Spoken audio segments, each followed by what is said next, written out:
प्रभुपदा प्रभुपाद प्रभुपाद प्रभुपाद जय जय प्रभुपाद।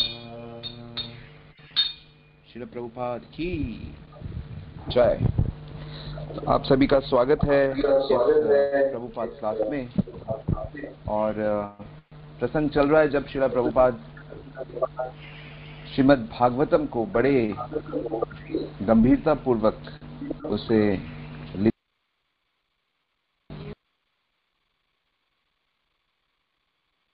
एक काम है, लेकिन उसको छापना दूसरा काम है। आधी लड़ाई है कि आप लिखें, आधी लड़ाई आप जीत जाते हैं लिख कर, लेकिन उसको लिखना और प्रकाशित करना जो बहुत बड़ा काम है, और प्रकाशित करने के बाद उसका वितरण करना, ये भी एक युद्ध जीतने के समान है। जैसे हम लोगों ने जब इंस्पिरेशन मैगजीन निकाली तो कुछ 8-9 इश्यूज हमने निकाले, परंतु उसको डिस्ट्रीब्यूशन नहीं कर पाते थे, इसलिए हमें वो रोकनी पड़ी। तो ऐसे ही जब प्रभुपाद अपनी मैगजीन निकालते थे तो वो भी उसको डिस्ट्रीब्यूट करने में बहुत मुश्किल उनका सामना करना पड़ा। और अब भक्ति सिद्धांत सरस्वती महाराज जो बहुत गंभीर थे कि इस भागवतम का अंग्रेजी में प्रिंटिंग हो, और अपने गुरु की इस आज्ञा का श्रील प्रभुपाद बहुत ईमानदारी से पालन कर रहे हैं। और न सिर्फ ग्रंथों का प्रिंटिंग हो, बल्कि उनका हाई लेवल पे डिस्ट्रीब्यूशन होना चाहिए। जैसे अभी हरे कृष्ण आंदोलन इस्कॉन में दिसंबर का जो महीना है, जिसे बुक मैराथन मंथ कहा जाता है। दिसंबर मतलब हम लोगों के लिए बुक मैराथन है। तो उसका क्या मतलब है? मैराथन का मतलब होता है जैसे कि 42 किलोमीटर की एक लंबी दौड़ होती है, जिसमें मनुष्य की जितने भी खेल कूद होते हैं उसमें सबसे बड़ी दौड़ ये होती है। और मैराथन मतलब एक बहुत बड़ी चीज है। तो बुक मैराथन मतलब इस महीने में हमें आउट ऑफ द वे जाकर ग्रंथों को बांटना होता है, स्पेशली भगवत गीता, क्योंकि इसी महीने में भगवान श्री कृष्ण ने एकादशी के दिन गीता का उपदेश अर्जुन को दिया था। तो इस बुक मैराथन में सबको भाग लेना चाहिए। दिसंबर का महीना आप याद रखिएगा। तो प्रभुपाद चाहते थे और भक्ति सिद्धांत सरस्वती महाराज भी चाहते थे कि जो मॉडर्न तरीका है पुस्तकों को छापने का, प्रिंट करना और जिस गति से उसे आगे लेके जाना, क्योंकि इसके पहले भी राधा दामोदर मंदिर में जब जीव गोस्वामी का काल चल रहा था तो उन लोगों ने भी बहुत ग्रंथ लिखे, और उन्होंने भी उन ग्रंथों को बांटने के लिए एक टीम बनाई, जिसमें नरोत्तम दास ठाकुर, श्यामानंद पंडित और श्रीनिवास आचार्य थे। तो ये तीनों ही एक बंगाल में गए, नरोत्तम दास ठाकुर ईस्ट इंडिया में गए, मतलब जो मणिपुर त्रिपुरा साइड गए, और नरोत्तम दास ठाकुर उधर गए, और श्रीनिवास आचार्य बंगाल में आए, और श्यामानंद पंडित उड़ीसा में गए। तो इन लोगों ने रूप सनातन गोस्वामी के ग्रंथों को, जीव गोस्वामी के ग्रंथों का बहुत वितरण किया। तो ये तीनों बुक डिस्ट्रीब्यूशन की पहली पार्टी कहा जाता है, बुक पार्टी, वितरण करने वालों की पार्टी। हालांकि जो गौड़ीय मत था उसमें बहुत से ग्रंथ प्रिंट हुए हैं, संस्कृत में, बांग्ला में, और बहुत ही गंभीर उसमें टीकाएं हैं, परंतु उनका वितरण ठीक प्रकार से नहीं हो पाया था, जिस कारण भक्ति सिद्धांत महाराज इस बात पे बहुत जोर डालते थे कि बुक ग्रंथों का वितरण हो। भक्ति वेदांत स्वामी के एक गुरु भाई ने तो उनसे ये पूछा कि आप भागवत की इतनी नई टीकाएं क्यों लिख रहे हैं, इसके लिए इतना श्रम क्यों कर रहे हैं, क्योंकि बहुत से आचार्यों ने बहुत सी टीकाएं पहले से लिखी हुई है। लेकिन भक्ति वेदांत स्वामी के मन में ऐसा कोई प्रश्न नहीं था, यह तो उनके आध्यात्मिक गुरु का आदेश था। तो जब उन्होंने यह निर्णय किया, मतलब एक आकलन किया कि कितने ग्रंथ छपेंगे, तो पता लगा कि 60 ग्रंथ, 60 खंडों में ये भागवतम छपेगा।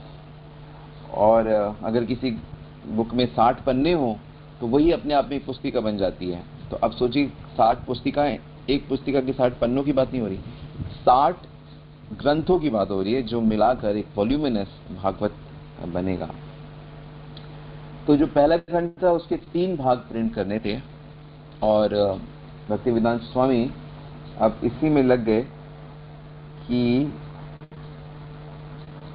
उनको ये प्रिंट करना है पहला भाग 3 भागों में। तो दिल्ली निकट का अच्छा स्थान है जहाँ पे प्रिंटिंग बहुत आसानी से हो सकती थी और वहाँ पे कई शुभ चिंतकों को, लोगों को प्रभुपाद जानते भी थे, लेकिन फिर भी प्रिंटिंग के लिए उनको धन तो खर्च करना था। तो कुल मिला के 3 खंडों में से जो पहला खंड था उसका जो प्रिंटिंग कॉस्ट आया वो था 7,000 रुपये। 7,000 रुपये लगने थे इसके लिए। और लेकिन प्रभुपाद का हाथ तो बिल्कुल खाली था, उनके पास बिल्कुल धन नहीं था। फिर भी वो हित शरण शर्मा जी जो राधा प्रेस के सचिव थे और एक बहुत बड़े व्यक्ति जेडी डालमिया, उनकी जो राधा प्रेस थी उनके यहाँ वो काम करते थे और बड़े धार्मिक विचार के थे। जब भक्तिवेदांत स्वामी वहाँ गए तो वो उनका बहुत सम्मान करते थे और अक्सर पहले उनकी मदद करते थे, प्रचार के लिए उनको आर्थिक सहायता भी देते थे। और उनको भी पता था कि डालमिया साहब एकदम से तो भक्तिवेदांत स्वामी को इतना धन नहीं देंगे प्रिंट करने के लिए, सीधे तो कम से कम नहीं देंगे चाहे वो जितना ही जोर लगाए। तो इसलिए उन्होंने उनको सुझाव दिया कि कौन उनकी मदद कर सकता है। तो उन्होंने नाम लिया एक बड़े महान संत का, महान भक्त का, जिनका नाम है हनुमान प्रसाद पोद्दार। यह हनुमान प्रसाद पोद्दार जो गोरखपुर में रहते थे उस समय, और जयदयाल गोविंदका जो गोविंदका इंडस्ट्रीज के मालिक थे, सेठ होने के बावजूद भी बहुत बड़े भक्त थे, भगवान की भक्ति करते थे। और ऐसे ही एक और विरक्त ज्ञानी भक्त श्री राम जिनका नाम है, इन तीनों का बहुत सुंदर एक ग्रुप गोरखपुर प्रेस में बना और इन्होंने ये गोरखपुर प्रेस चलाया, जिसकी मदद से इन्होंने पूरे भारत में वैदिक शास्त्रों को पहुंचाया घर घर, विशेष रूप से गीता, रामायण, रामचरितमानस और पुराण के कई संस्करण। बहुत बड़ा कंट्रीब्यूशन है भारत के आध्यात्मिक क्षेत्र में। लेकिन फिर भी इन सब के, गीता प्रेस के इतने वॉल्यूमिनस प्रयास के बाद भी उनमें जो शुद्ध भक्ति के प्रति जो गंभीर भाव है वह संतों के जीवन में तो दिखाई देता है, परंतु ग्रंथ पढ़ने वालों के जीवन में उतना दिखाई नहीं देता। तो जब वो प्रभुपाद जी के पास बहुत कम पैसे थे, लगभग 150 रुपए ही थे, और इतनी लंबी यात्रा, लगभग 800-900 किलोमीटर की यात्रा तय करके वह ट्रेन से गोरखपुर पहुंचे और वहां पर जाके वो हनुमान प्रसाद पोद्दार जी से मिले। पोद्दार जी खुद बहुत बड़े कृष्ण भक्त थे। तो उन्होंने जब भक्तिवेदांत स्वामी की पांडुलिपि देखी और एक चिट्ठी भी लिखी थी, हित शर्मा जी ने उनका परिचय दिया था, और कुछ पन्ने पढ़ने के बाद वह इस निर्णय में पहुंचे ये बहुत ही उच्च कोटि का ग्रंथ है, और क्योंकि इंग्लिश में लिखा था, अंग्रेजी में, तो इसको समर्थन मिलना चाहिए। और उन्होंने कहा कि इसके लिए जो 4,000 रुपये कम से कम मैं अपनी तरफ से प्रदान करता हूं। तो 4,000 रुपये हनुमान प्रसाद पोद्दार ने डालमिया ट्रस्ट को प्रदान कर दिए और उन्होंने फिर वो प्रिंटिंग के लिए तैयार हो गए। तो पहले ऐसा होता था कि सारा पैसा नहीं देना पड़ता था प्रिंटिंग में, आप कुछ पैसा दीजिए और जिससे वो अपना प्रिंटिंग करेंगे, और जब आपकी बुक छप जाएगी तब आप कुछ बुक्स उसमें से ले जाइए। और उन बुक्स को आप सेल करेंगे और उसके पैसे से आप उनको चुकाएंगे और फिर वो आपको कुछ और किताबें देंगे। इस प्रकार धीरे धीरे दोनों को ही लाभ होता था। तो ये सिस्टम प्रिंटिंग फील्ड में बहुत कॉमन प्रैक्टिस थी।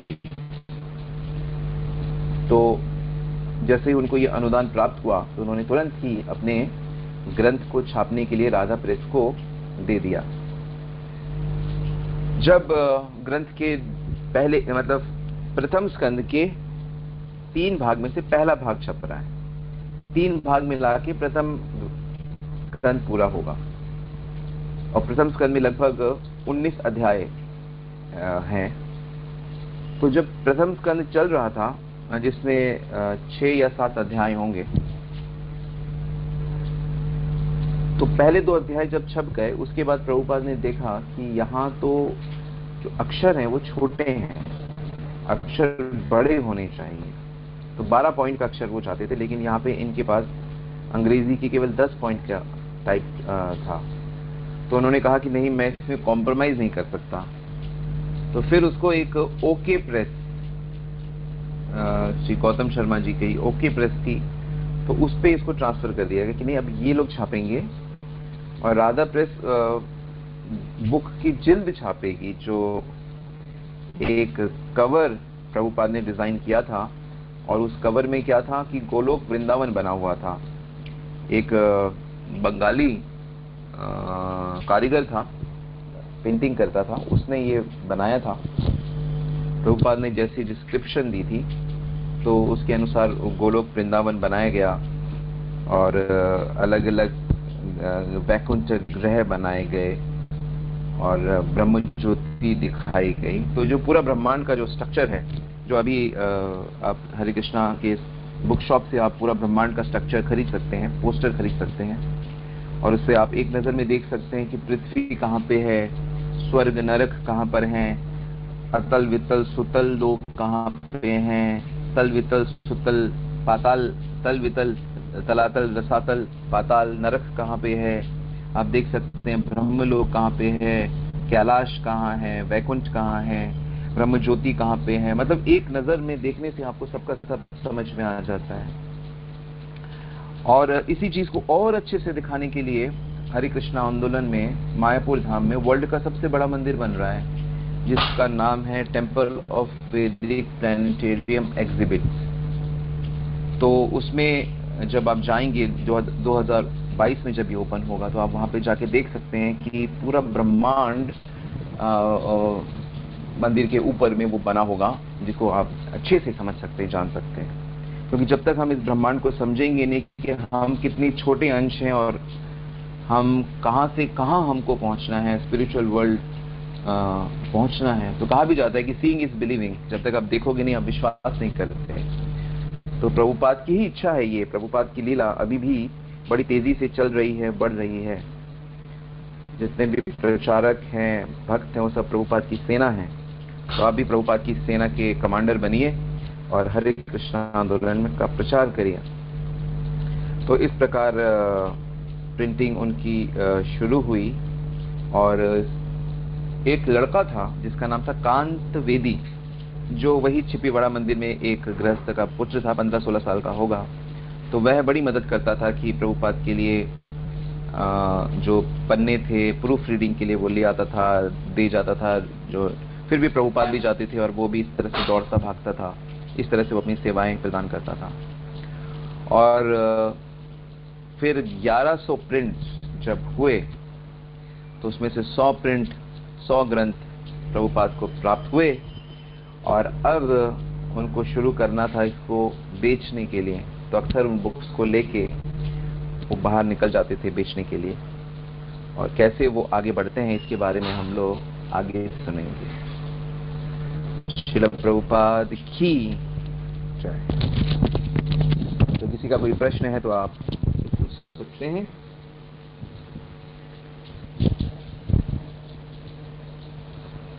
या फिर हम फिर यहीं पे रुक सकते हैं। हरे कृष्ण।